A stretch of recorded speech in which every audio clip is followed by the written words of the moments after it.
How did you make your husband's best friend realize that she can never take your spot? My husband Blake's best friend Jessica showed up at our honeymoon resort in Hawaii 3 days into our 2-week trip, claiming she'd booked the same place by total coincidence. Blake and I had saved for 2 years to afford this exclusive couples resort, and suddenly Jessica was standing at our breakfast table in a bikini saying, "What are the odds we picked the same hotel?" I knew immediately this wasn't coincidence because I'd kept our destination secret from everyone except immediate family. Blake had obviously told Jessica where we were going, and now she was here ruining our once-in-a-lifetime honeymoon. Blake actually seemed happy to see her, and invited her to sit with us for breakfast while I sat there stunned. Jessica ordered food on our room tab and started talking about how boring it was being here alone, and maybe we could all hang out together. She said she'd gone through a bad breakup and needed a vacation to clear her head, and wasn't it perfect that her best friend was here to support her? Blake immediately offered to include her in our activities, and I kicked him under the table, but he ignored me. Jessica spent the entire breakfast talking about their college memories and inside jokes while I might as well have been invisible. She kept touching Blake's arm and laughing at everything he said while complaining that some people didn't understand their special bond. That afternoon, Blake told me we should invite Jessica to our couples massage because she was lonely. I said absolutely not. This was our honeymoon and she needed to leave us alone. Blake said I was being cruel and Jessica was like a sister to him and had no one else. I reminded him that sisters don't show up uninvited to honeymoons, but he said I was reading too much into it. Jessica had already inserted herself into our dinner reservations by calling the restaurant and adding herself to our table. She showed up in a dress that barely covered anything and spent the meal reminiscing about spring break trips she'd taken with Blake before he met me. She kept saying, "Remember when we did this?" and "Remember when we went there?" while I sat there eating my overpriced fish in silence. Blake laughed at every story and added details while Jessica gave me fake smiles and said I was so lucky to have married her best friend.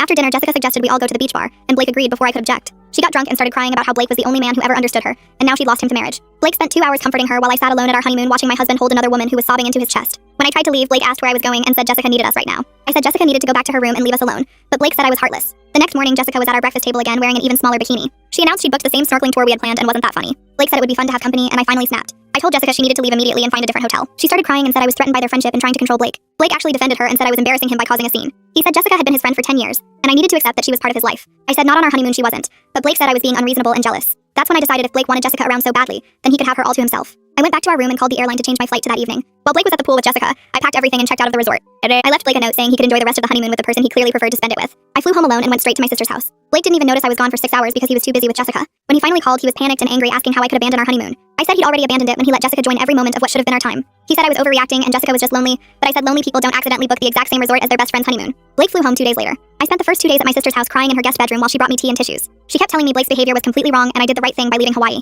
But lying there in her spare room with the floral wallpaper and creaky mattress, I kept replaying everything in my mind, wondering if I overreacted. Maybe I should have pulled Blake aside and made him understand how hurt I was instead of just leaving. Maybe I gave up too fast on our honeymoon and our marriage. My sister caught me staring at my phone for the 100th time and sat down on the bed. She said Blake chose to prioritize Jessica over me on our honeymoon, and that wasn't something I caused by leaving. She reminded me that I tried talking to him multiple times and he defended Jessica every single time. But part of me still felt like maybe if I'd been calmer or explained it better, he would have understood. My phone kept buzzing with calls from Blake that I let go to voicemail. Each time it rang, my stomach twisted up and I wanted to answer, but I knew I needed him to actually think about what he did without me making it easier for him. Blake's voicemail started piling up and I listened to each one even though I didn't call back. The first few were panicked asking where I was and if I was safe. Then they shifted to angry messages saying I abandoned him and ruined our honeymoon by leaving. He kept saying Jessica was just going through a hard time and I was being cruel and jealous. But then the messages changed again and he started apologizing, saying he missed me and wanted to talk. The apologies were mixed with defenses though, like he'd say sorry for not listening, but then explain that Jessica really was lonely and needed support. One message said he understood I was upset, but I had to see that Jessica showing up wasn't her fault, because she didn't know it would bother me. Another said he was sorry for the whole situation,